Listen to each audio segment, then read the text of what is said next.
Hi guys, I just want to chat to you about a trend reversal pattern, which is some of you know it's one of my favorite things to look out for in trading and very, very powerful. Um, and yeah, basically it's the double tops and the double bottoms reversal pattern. So there's a few different ways that you can use them. Um, So yeah, what we do on the course is we go into your trends and your ABCs and your highs and your lows, lower highs, higher lows, etc., etc.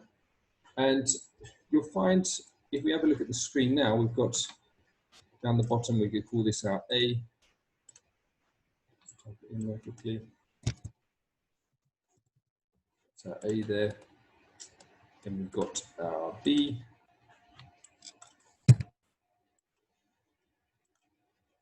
C. We've got our low, our high low, and then we've got our higher high. So obviously then A would be there, and then B would be here.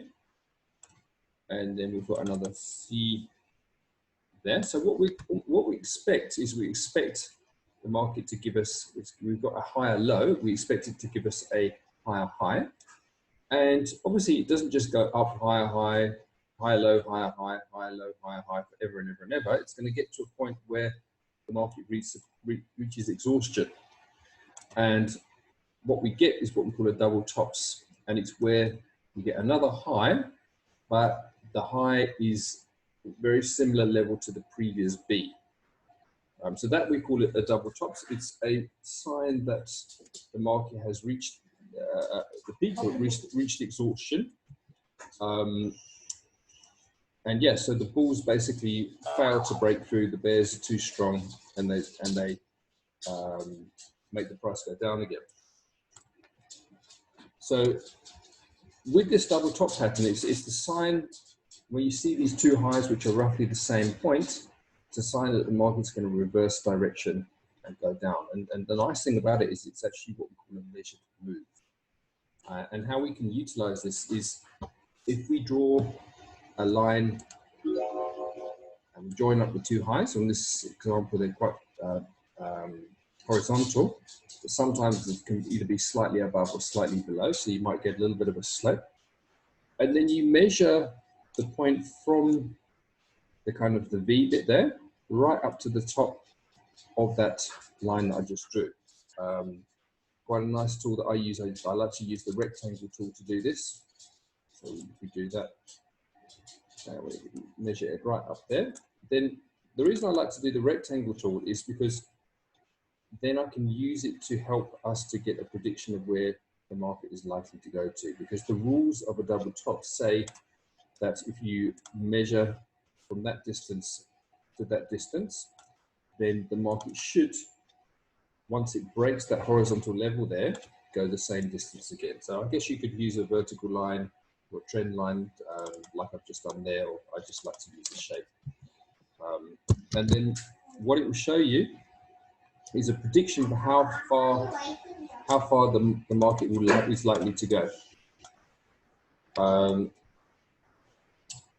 So yeah, it's a prediction of how far the market is likely to go. So basically we've got a horizontal line there, and once it breaks, and once you see a significant candlestick break through that, so you can see here we've got a couple of small candlesticks. Number one, you could say, okay, that closed below that horizontal level, but I mean it's barely broken that level.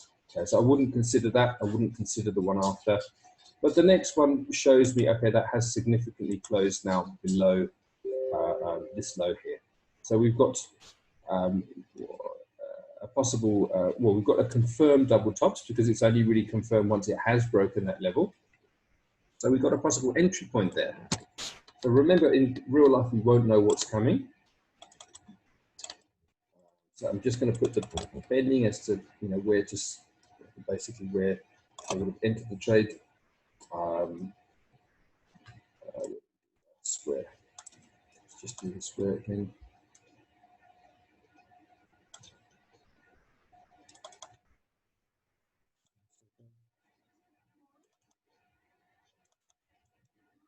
Okay, all right, so we've got the rectangle that going down like that, and we've got our predicted move there. So we're going to put our blue line, which is our take profit there.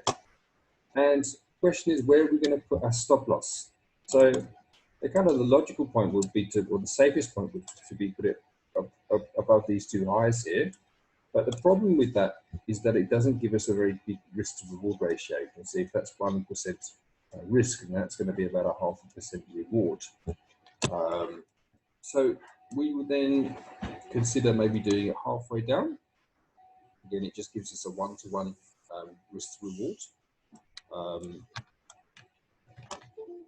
The other thing that we can do is we can consider looking for an earlier entry. So instead of waiting till the break of that line there, what we can do is we can try and get into that trade a little bit early. And instead of waiting to go to pass the neckline there, then we can consider entering on that second high. So how will we do that? So the first thing we would want to do is we want to spot two highs, which are about the same. And we're also going to look at the stochastic. So you'll notice that whenever, normally speaking, okay, we're in an uptrend here. So whenever we get the stochastic that goes into the overbought section, get a high, and then when it next goes into the overbought section, see the candlesticks have slightly gone up. And then the next time it goes in, then the candlesticks are higher. Now, when you see that the stochastic goes into the overbought section, and you can see the highs are at the same point, then we can start considering this might be a double tops. So we would want to go up to a higher time frame just to confirm, is there any other technical barriers where we're expecting to see a price reversal, whether it's likely to bounce off of. So if we went up, for example, on this occasion to the weekly, and we saw there was a nice big horizontal weekly level there, then it would make sense that the daily market is going to struggle to break through that level.